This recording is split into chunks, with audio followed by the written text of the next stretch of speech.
Nós estamos numa série, ela vai até março, uma série Família, Ideia de Deus. Ela nasceu na mente poderosa de Deus. Por isso que a família precisa ser cultivada, protegida, preservada, sobretudo com os princípios de quem teve essa ideia, né? A ideia partiu da mente gloriosa de Deus e para a família tem coisas muito especiais, muito lindas. Então, partindo desde o Éden, nós estamos fazendo uma caminhada que nós vamos fazer uma caminhada até a declaração paternal, que foi muito forte e poderosa. Então, nós estamos tracejando, são 10 mensagens muito específicas, e de cada parte da palavra nós estamos pegando uma lição muito importante para o nosso crescimento, uma lição que traz uma revelação da palavra do Senhor para o nosso coração e para o nosso entendimento. E hoje nós vamos fechar esta celebração num grande memorial que é a ceia do Senhor. Nós vamos celebrar a ceia. Diga para o seu irmão, nós vamos celebrar a ceia do Senhor, aleluia, amém? Um momento crucial, glorioso, poderoso da parte de Deus para nossas vidas. Portanto, abra sua Bíblia no livro de Gênesis, capítulo 4, versículos 10 ao versículo 12, versículos 10, 11 e 12. Graças a Deus. O tema desta noite parece tão horroroso, irmãos. É um tema tão assim, que a gente só de ouvir, a gente fica assim meio arreliado, como diz o outro. A maldição da desobediência. Como diz o bom católico, crê em Deus Pai. Porque é um nome muito horroroso. A maldição da desobediência. Ah, irmãos, mas toda maldição na Bíblia tem uma resposta do céu. E é nela que nós devemos nos apegar, né? Mas vamos aprender um pouco sobre o que está escrito nesta passagem. Aí Gênesis capítulo 4, versículo 10, já está na tela. E eu sugiro a você que se tem a Bíblia física, faça bom uso dela. Se tem a do celular, faça bom uso, aprenda. E se de tudo você está com dificuldade de enxergar, a letra da tela está boa, você consegue enxergar bem. Amém? E disse Deus, que fizestes? A voz do sangue do teu irmão clama a mim desde a terra. E agora, maldito és tu desde a terra, que abriu a sua boca para receber da tua mão o sangue do teu irmão. Quando lavrares a terra, não te darás mais a sua força. Fugitivo e errante serás na terra. Que palavra dura, né, irmãos? Que palavra desafiadora, né? Olha, que fizestes? A voz do sangue do teu irmão clama a mim desde a terra.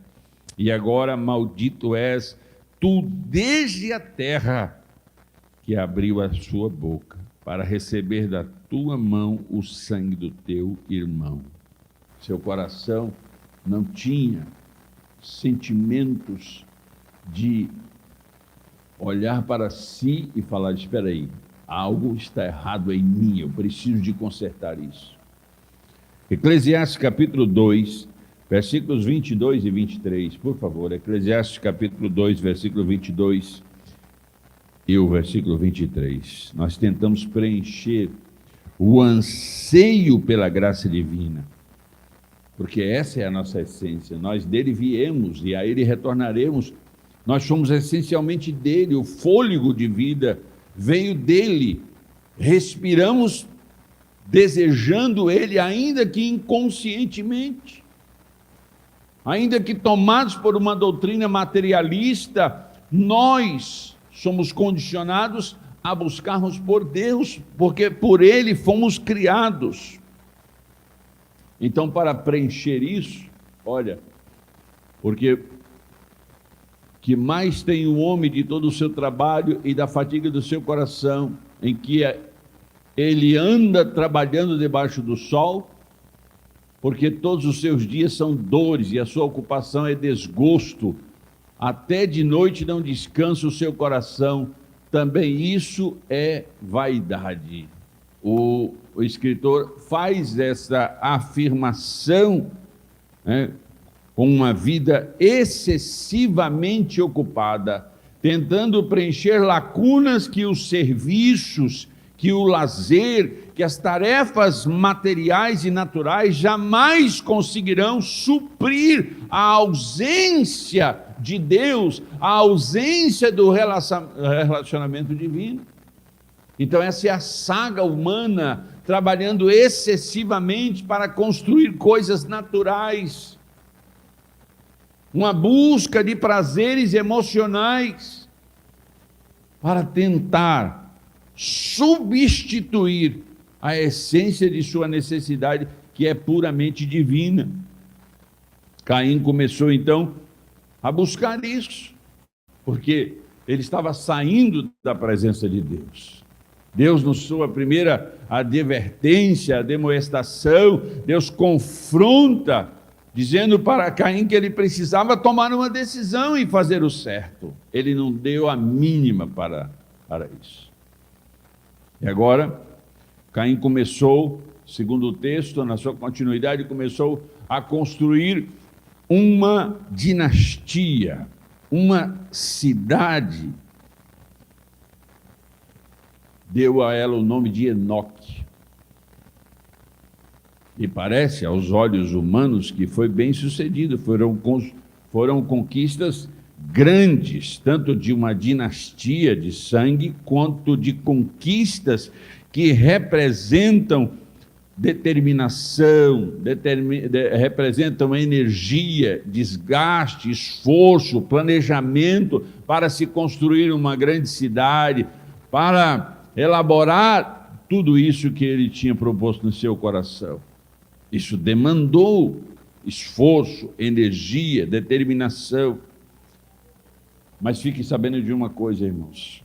Não importa se for uma dinastia sem Deus e uma cidade rebelde, irmãos, no final das contas, isso não significará nada. Marcos capítulo 8, versículo 36, abra aí. Marcos 8, 36. Olha o que diz o texto. Pois que aproveitaria o homem ganhar todo o mundo e o quê? E perder a sua alma. Nós estamos assim, uma geração de humanistas, humanoides. Nós estamos numa geração de pessoas que estão pensando aqui e agora. Irmãos, o nosso tempo de vida aqui nessa terra é tão ínfimo, é tão minúsculo, passa tão rápido. Já não existimos. A Bíblia diz que é como a erva que pela manhã nasce, à tarde seca e é lançada ao fogo. Somos passageiros aqui, muito rápido passa-se tudo. E numa afã da conquista, esquecemos de apresentar o principal culto, de fazer a principal conexão, de manter a principal relação existencial. Porque nos nossos achismos, nas conquistas humanas ao longo dos séculos e milênios, nós ufanamos disso, nós nos regozijamos dessas conquistas que são passageiras. Não importa se é Isaac Newton, não importa se é Thomas Jefferson, não importa qual é o nome mais rebuscado e poderoso da terra, nas conquistas filosóficas, físicas, astrofísicas, não importa. Vai morrer do mesmo jeito que o catador de latinha. E se não escolher bem as relações espirituais, vai para o mesmo destino que o transgressor mais vil que a terra já conheceu. Então, Pergunte para o seu irmão, a fonte de problema estava onde aqui, nesse texto? Estava em Caim. As atitudes de Caim eram só os sintomas, as atitudes de Caim eram só os resultados de quem ele era, das escolhas que ele tinha feito para o caráter, para as decisões de alma e de espírito dele. Como Deus, na conversa que Deus teve com Caim, como Deus foi amoroso, irmãos. Ele encontra-se com Caim e gentilmente o confronta. E ele confronta com aquela raiva pecaminosa que estava entupindo o coração de Caim e contaminando o seu espírito. Ele chega diante de Caim para confrontá-lo e Deus foi extremamente amoroso. Foi clara a mensagem de Deus, uma mensagem de restauração, de advertência, quando Deus chega a Caim pela primeira vez para ademoestá-lo, para doutriná-lo, para ensiná-lo, para restaurar o caminho que Caim estava tomando. Deus foi gentil, amoroso, aconselha com o desejo mais profundo de ver uma restauração plena no coração de Caim. O que Deus tem em troca? A indiferença, a rejeição. Caim não deu a mínima para Deus. E aí, irmãos, a gente vê que o problema não foi o problema da oferta de Caim, não foi só cumprir o satisfatório, não foi cumprir o ritual. Ele deveria ter sacrificado, ele deveria ter matado um animal e não apresentado frutos. Não estava nisso, em cumprir o satisfatório ou o ritual, o cerimonial, não era isso. Era a pessoa que estava apresentando a oferta. Este era o grande problema. Não era a oferta em si, não era o estilo da oferta, se era uma ovelha gorda e nova, se era uma fruta, um abacaxi ou umas dúzias de laranja. Não era isso que era o importante, irmãos. Ainda que isso não seja desinteressante. Mas aqui o que fazia toda a diferença era a pessoa. O texto de Gênesis capítulo 4, versículo 4, a parte B, e a parte A do versículo 5 diz: agradou-se o Senhor de Abel e de sua oferta. Agradou-se o Senhor de Abel e de sua oferta. Ao passo que de Caim e de sua oferta não se agradou.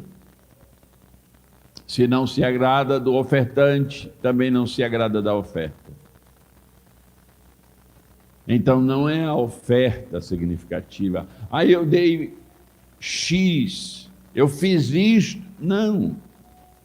Não faz a menor diferença. Tanto é que Jesus no templo vê uma mulher, uma viúva, dando a menor moeda corrente em Israel, e ele diz: essa daí ofereceu a maior oferta. Por quê? Porque ela ofereceu tudo o que tinha.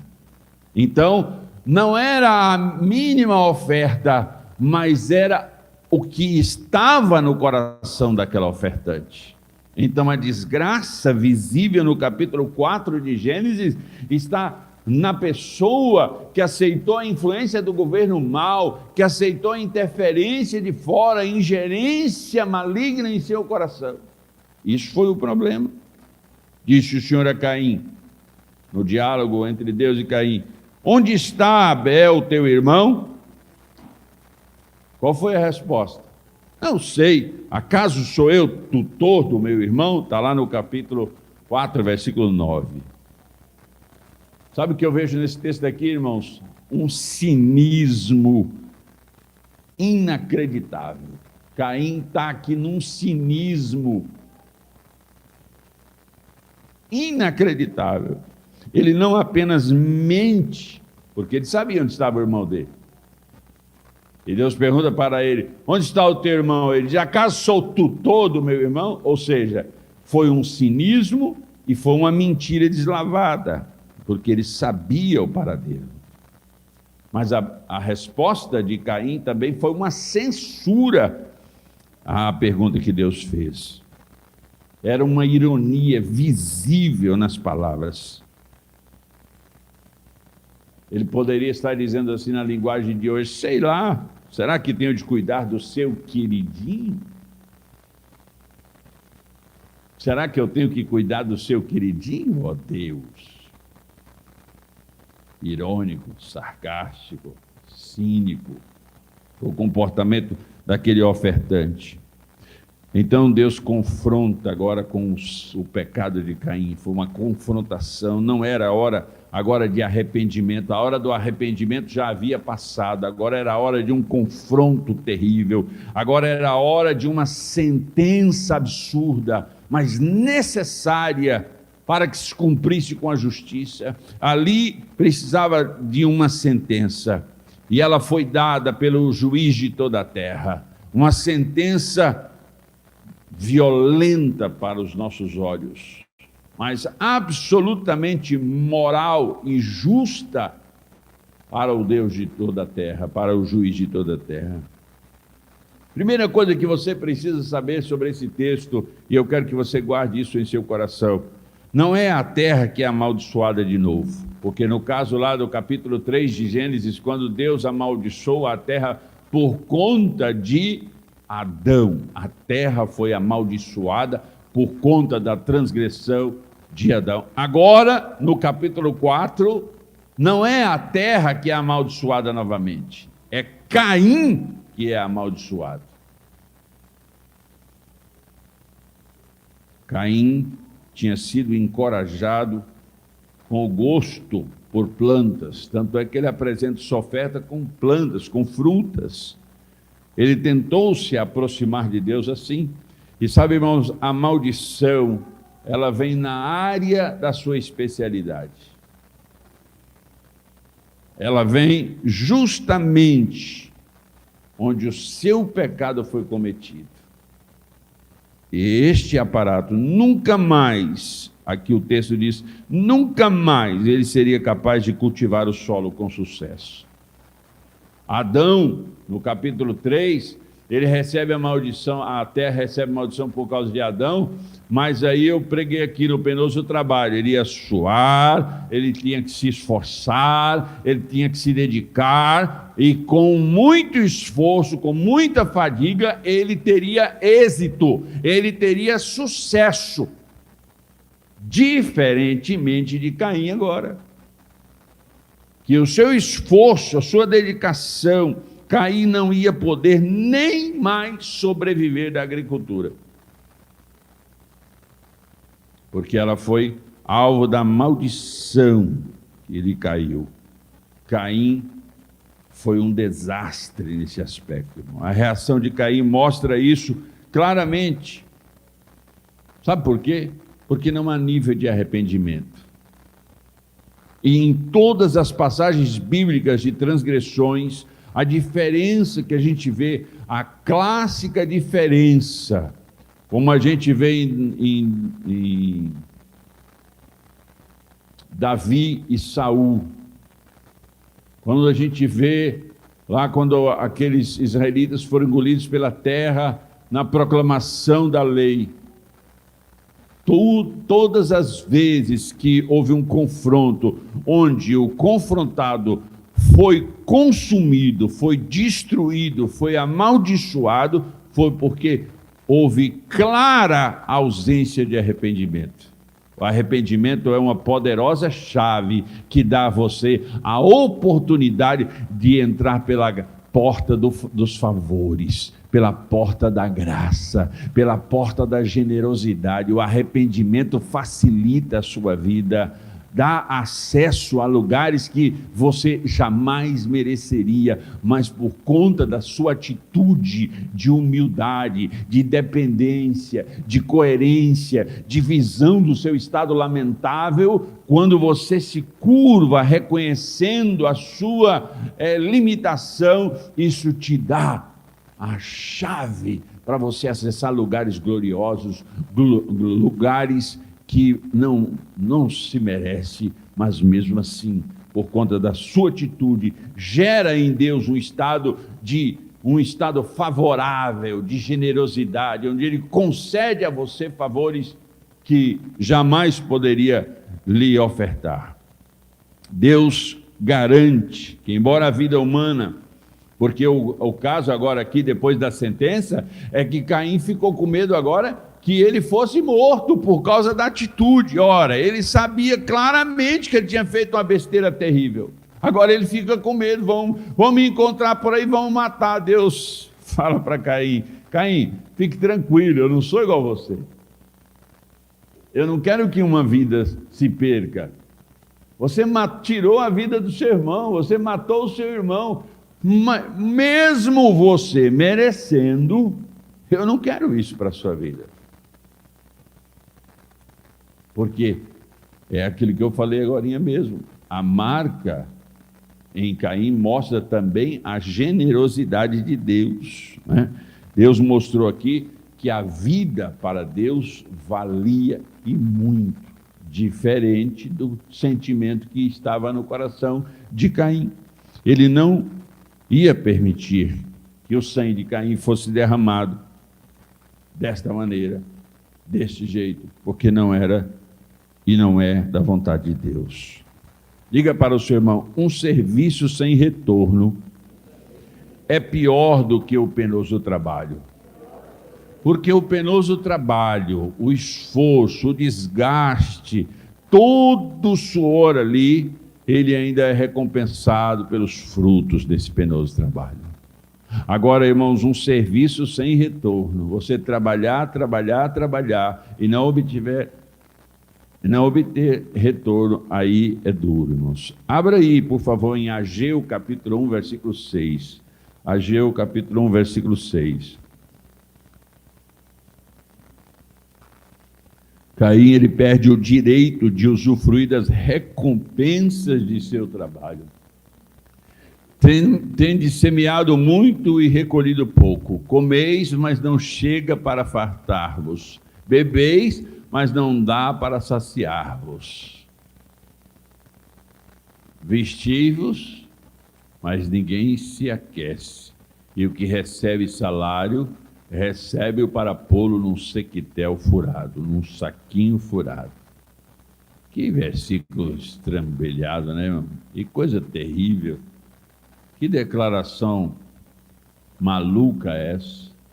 Mas não é a cara de Caim isso aqui? Hã? Não é a cara da declaração de Deus para Caim? Leia esse versículo de novo comigo, por favor. Olha, volta lá, irmão. Tende semeado muito e recolhido pouco. Comeis, mas não chega para fartar-vos. Bebeis, mas não dá para saciar-vos. Vestivos, mas ninguém se aquece. E o que recebe salário, recebe para pô-lo num sequitel furado. Que maldição, que desgraça, que coisa horrorosa. Mas sabe o que a gente mais vê hoje na terra, irmãos? Esse tipo de coisa. Essas situações. Isso não é, e eu quero que você entenda, que as conquistas naturais, materiais, são maravilhosas, são importantes, e nós achamos respaldo bíblico para elas. E eu profetizo, a palavra profeteia, eu declaro essa palavra na sua direção, eu abençoo, a berecá, que é a bênção de Deus sobre a sua vida. Eu faço isso com toda alegria para que você tenha sucesso. Mas o seu sucesso tem a ver não só com a habilidade de obter conhecimentos e executá-los com determinação, mas, sobretudo, tem a ver com a bênção de Deus na sua direção, com o direito que você tem de usufruir daquilo que você está se empreendendo. No Salmo 59, versículos 15 e 16, diz assim: vagueiem para cima e para baixo por mantimento, e passem a noite sem se saciarem. Salmo 59, versículo 15 e 16. Eu, porém, cantarei a tua força, pela manhã louvarei com alegria a tua misericórdia, porquanto tu foste o meu alto refúgio e proteção no dia da minha angústia. Olha esse texto, que graciosidade esse texto. Volta lá, irmão. Versículo 16. Eu, porém, cantarei a tua força pela manhã, louvarei com alegria a tua misericórdia, pois tu me tens sido alto refúgio e proteção no dia da minha angústia. Agora o salmista, ele expressa, ele credibiliza os céus, ele faz o seu culto, ele denuncia a sua devoção, ele reconhece de onde vem a bênção para todas as suas atividades, para o sucesso que ele precisa, ele sabe onde obter esse sucesso. E eu digo aqui, o sucesso não só no direito de obter o retorno do esforço empreendido, mas também da completude, da plenitude, da satisfação emocional, da satisfação espiritual, da satisfação, da realização que é, sobretudo, necessária. No capítulo 31 de Jeremias, versículo 15, olha o que diz Jeremias 31, versículo 25. Porque satisfiz a alma cansada e toda a alma entristecida saciei. Porque satisfiz a alma cansada e toda a alma entristecida saciei. Essa é a vontade de Deus. O que ele diz no último dia da festa? Quem tem sede, vem a mim e beba. Ele diz: vinde a mim os cansados, os sobrecarregados, os desvalidos, vinde a mim, eu vos darei alívio, eu colocarei sobre vós um fardo leve, um jugo suave, para que vocês caminhem com realizações, com alegria, com sentimentos de felicidade, de completude, de realização. Sabe, irmãos, a trajetória de Caim certamente foi carregada de remorso, de medo, de frustração. Mas eu vou dizer uma coisa que certamente Caim carregou para o resto de sua vida. Olhe para mim. Caim carregou algo muito terrível, além da frustração, além do medo, além do remorso que ele carregava, certamente que ele carregou isso, mas o que para mim pesa mais foi um sentimento de solidão. Ele tinha tirado a vida do seu irmão. Sentimento de vazio. Sabe, irmãos, a gente precisa ficar muito ligado na palavra, porque ela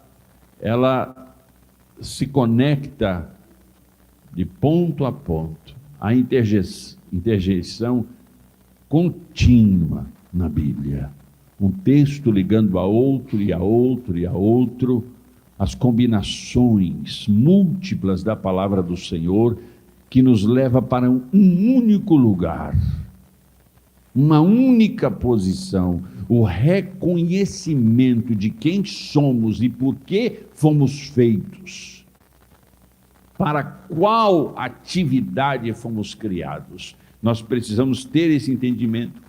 Um homem, e aí eu vejo isso claramente aqui no texto, um homem que foi indiferente, olha, repita comigo, um homem que foi indiferente no trato com o culto a Deus, e indolente com a vida de seu próprio irmão. Muita gente está fazendo isso na nossa geração, irmãos, sendo, eu vou dizer assim, indiferente é uma palavra tão agradável para esse tipo de pessoa. Poderia usar uma palavra mais forte, mas tá bom, vamos usar essa. Pessoas indiferentes, tanto faz como tanto fez.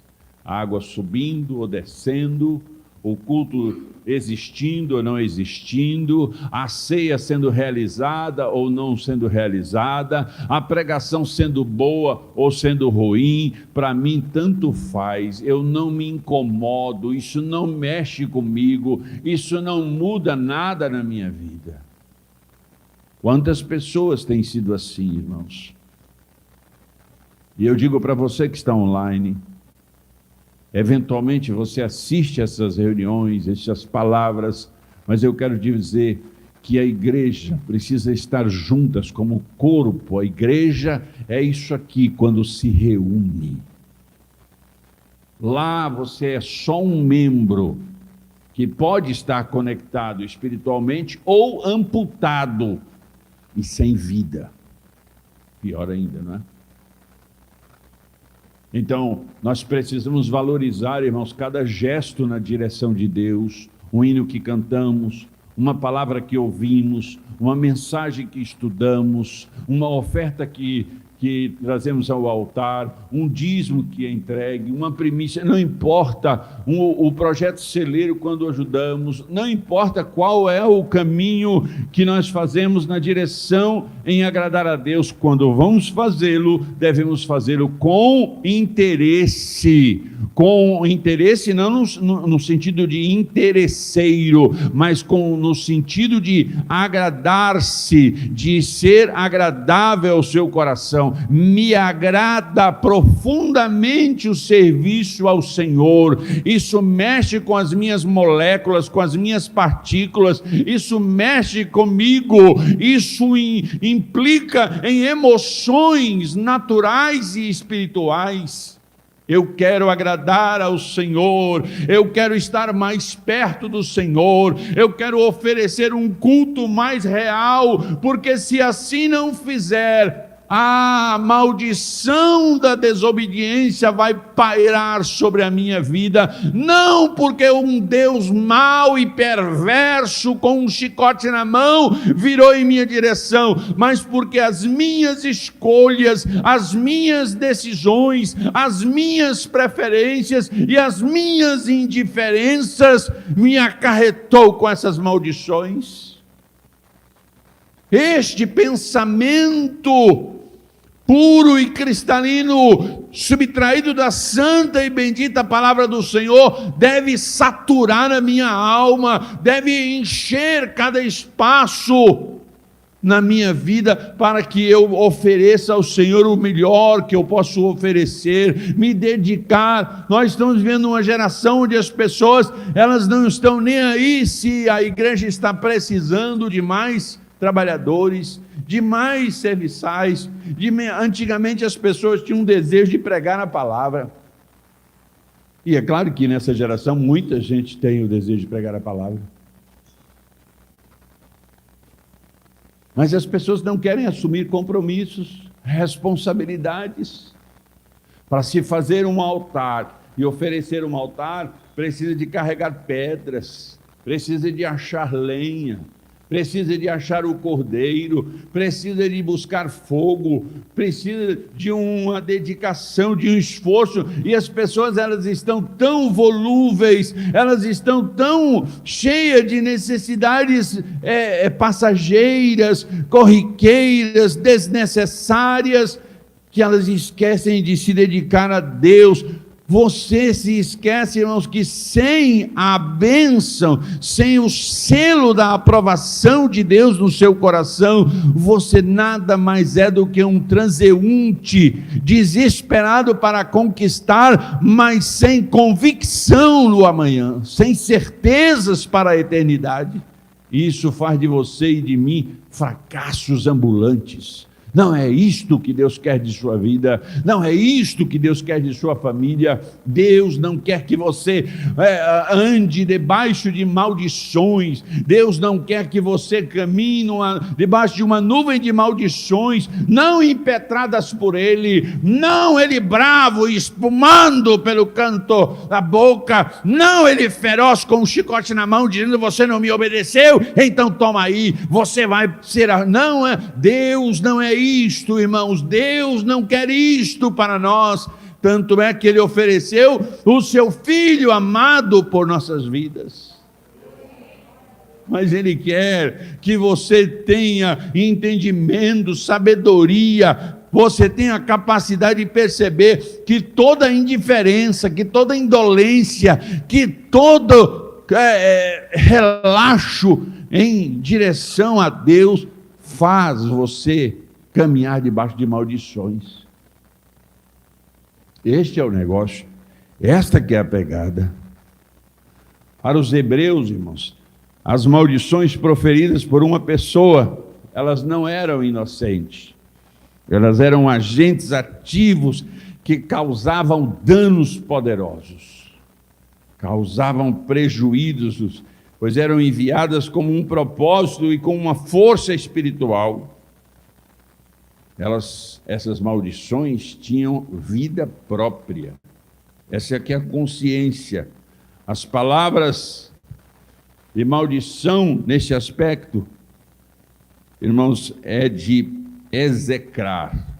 A palavra mais antiga, a raiz mais antiga para maldição é execrar.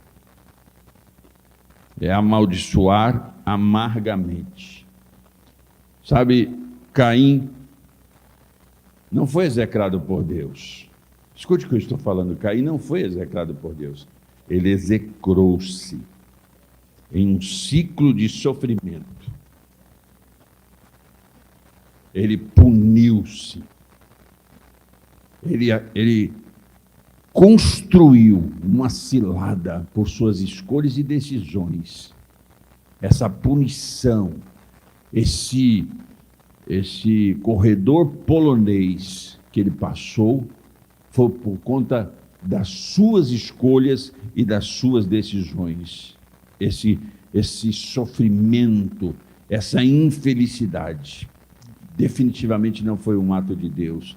Deus não quer o seu prejuízo, Deus não quer a sua ruína. Pelo contrário, todas as palavras profeticamente ministradas, todos os ensinamentos bíblicos conduzem à execução de excelentes trabalhos e de sucesso e de conquistas gloriosas. Essa é a vontade do Pai, essa é a vontade de Deus. Tanto é que Ele nos criou a sua imagem e semelhança. E sabe, irmãos, aqui não é essa figura que nós devemos guardar na nossa mente. E aí, para terminar, eu quero colocar Jesus nessa história de uma maneira linda e poderosa. Sabe, Caim, ele cumpriu ou transgrediu, melhor dizendo, duas coisas fundamentais nos princípios de Deus: a relação horizontal e a relação vertical. Ele transgrediu com o irmão e ele transgrediu com Deus. Ele quebrou pacto, princípio, regras, leis na horizontal e na vertical. E sabe, irmãos, o que o texto diz aqui? As leis elementares. Olha o que diz o texto aqui. Abra aí, irmãos, Mateus capítulo 22, versículos 36 e 40. Já estou finalizando essa parte. Mateus 22, 36 e 40. Mestre, qual é o grande mandamento da lei? E Jesus disse-lhe: amarás o Senhor teu Deus de todo o teu coração e de toda a tua alma e de todo o teu pensamento. Este é o primeiro e grande mandamento. E o segundo, semelhante a este, é: amarás o Senhor teu, amarás o teu próximo como a ti mesmo. Desses dois mandamentos dependem toda a lei e os profetas. Olha aí, irmãos, aqui Jesus, ele sintetiza os 10 mandamentos. Se você ler os 10 mandamentos, estudar os 10 mandamentos, todos os 10 mandamentos e todos os 613 princípios que são oriundos dos 10 mandamentos, todos eles vão culminar, se nós sintetizarmos tudo isso, nesses 2 grandes mandamentos: amar a Deus e amar ao próximo. Todas as leis, todos os princípios rígidos de Deus é para a manutenção da relação com Ele e a manutenção da relação com o próximo. Essa que é a vida cristã. A relação horizontal, que é a relação humana, e a relação vertical, que é a relação divina, ela foi restaurada. Diga comigo, essas relações, ou esse relacionamento, ou esta comunhão com o divino e com o próximo, com o irmão, foram restauradas na cruz de Jesus. Jesus foi crucificado no madeiro, onde tinha 2 partes. A construção do madeiro, da cruz, tinha 2 partes, uma na horizontal, trazendo a restauração e o equilíbrio das relações entre nós semelhantes, e a parte vertical, onde estava cravada no chão e apontando para o céu, trazendo a restauração, a ligação entre o homem e Deus, porque Jesus é o único mediador entre Deus e os homens. Você está ouvindo o que eu estou falando, irmãos? Colossenses capítulo 2, versículo 13 e 14. Colossenses capítulo 2, versículo 13 e 14. Olha o que diz: e cancelou a escrita de dívida que consistia em ordenanças e que nos era contrária. Ele a removeu, pregando-a na cruz, e tendo despojados os poderes e as autoridades, fez deles um espetáculo público, triunfando sobre eles na cruz. Aleluia! Toda a maldição, toda a desgraça, todas as escolhas incoerentes, todas as minhas atividades que provocam o prejuízo, a estagnação, a infelicidade, o insucesso, tudo isso foi possibilitado a restauração, porque Deus não se compraz, Ele não se alegra com a ruína e com o prejuízo da raça humana. Você está entendendo o que eu estou falando, irmãos? Tiago capítulo 1, versículo 12. Feliz é o homem que persevera na provação, porque depois de aprovado, receberá a coroa da vida que Deus prometeu aos que o amam. Depois de aprovado. Mas para ser aprovado precisa de passar pela prova. Aqui o texto está dizendo: feliz é o homem que persevera na provação. Fique firme. Não retroceda, porque a Bíblia diz que Deus não tem prazer naquele que retrocede.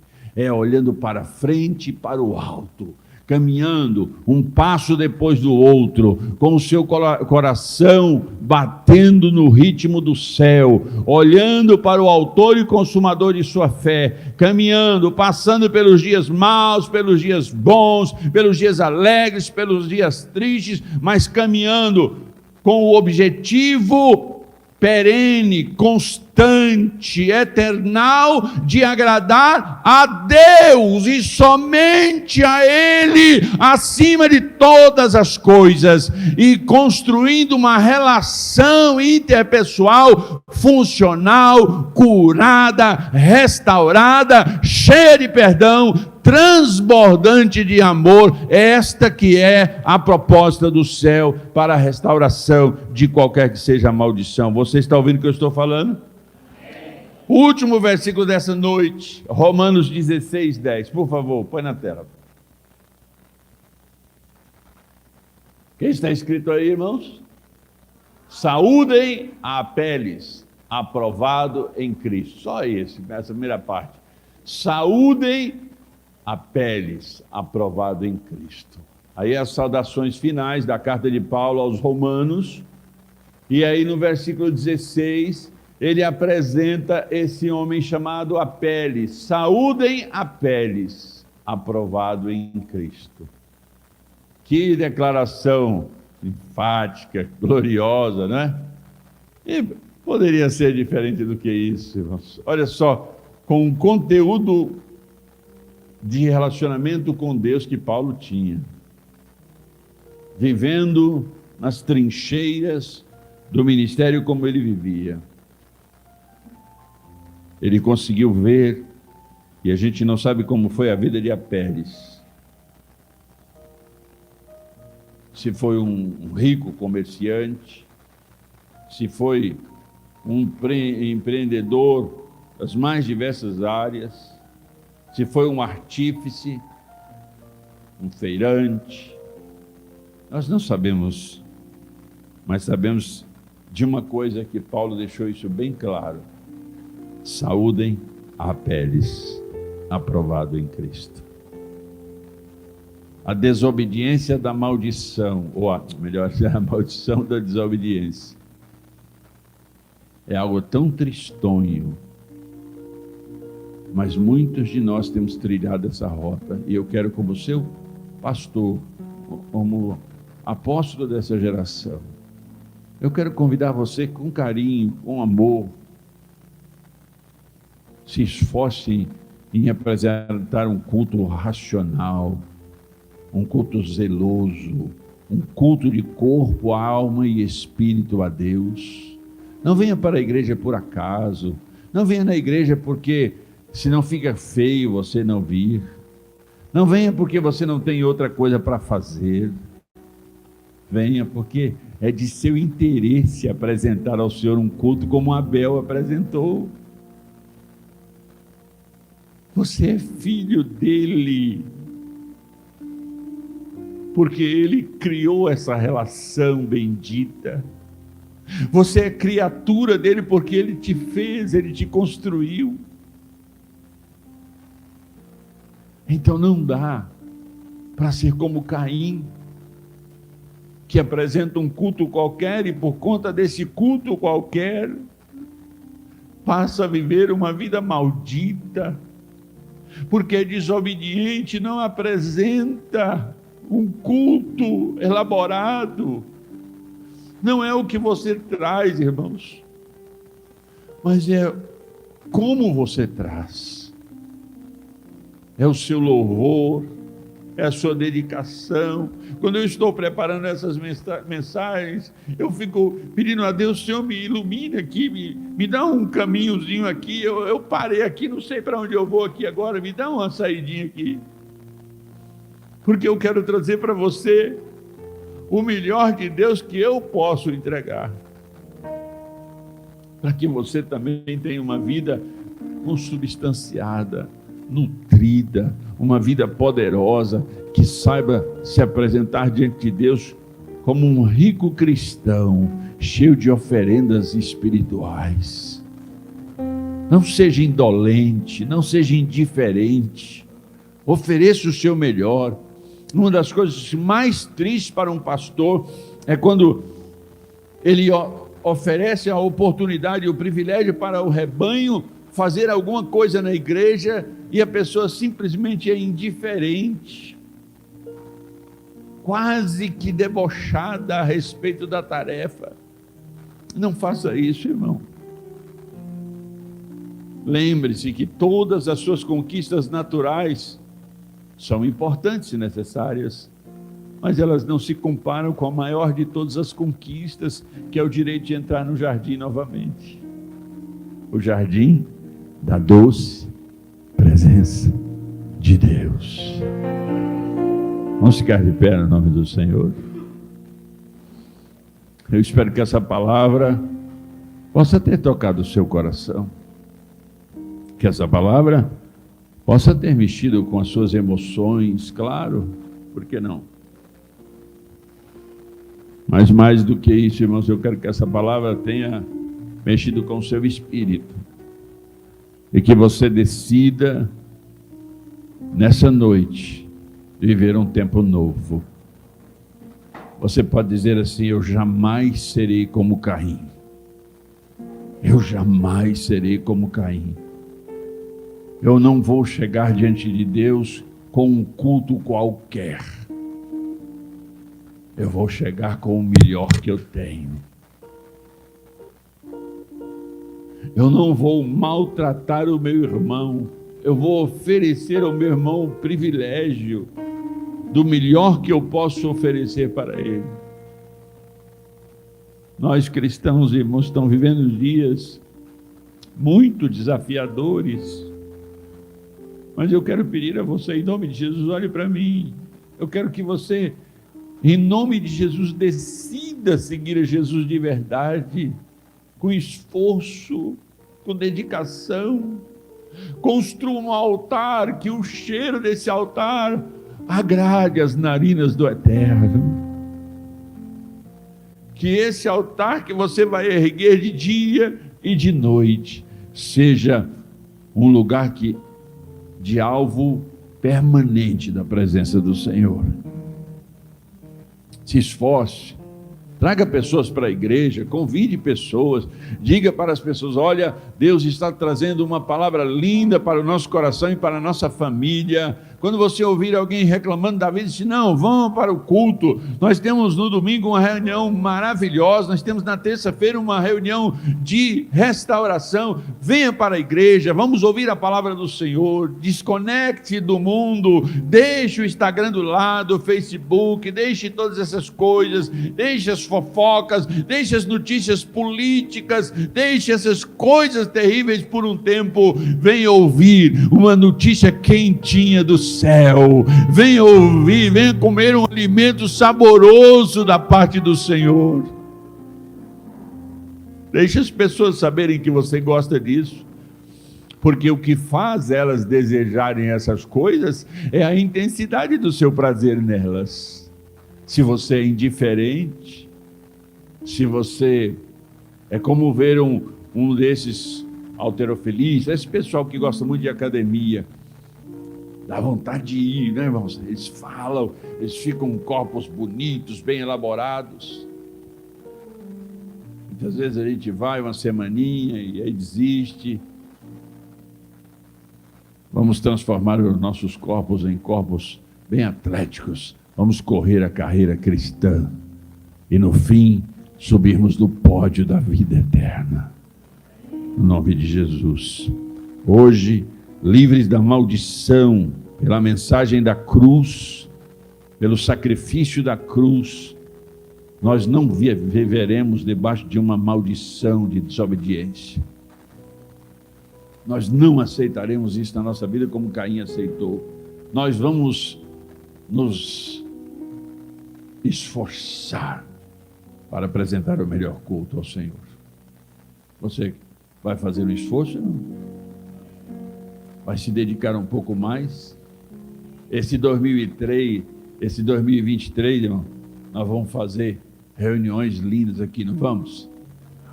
Vamos ter cultos maravilhosos aqui, não vamos?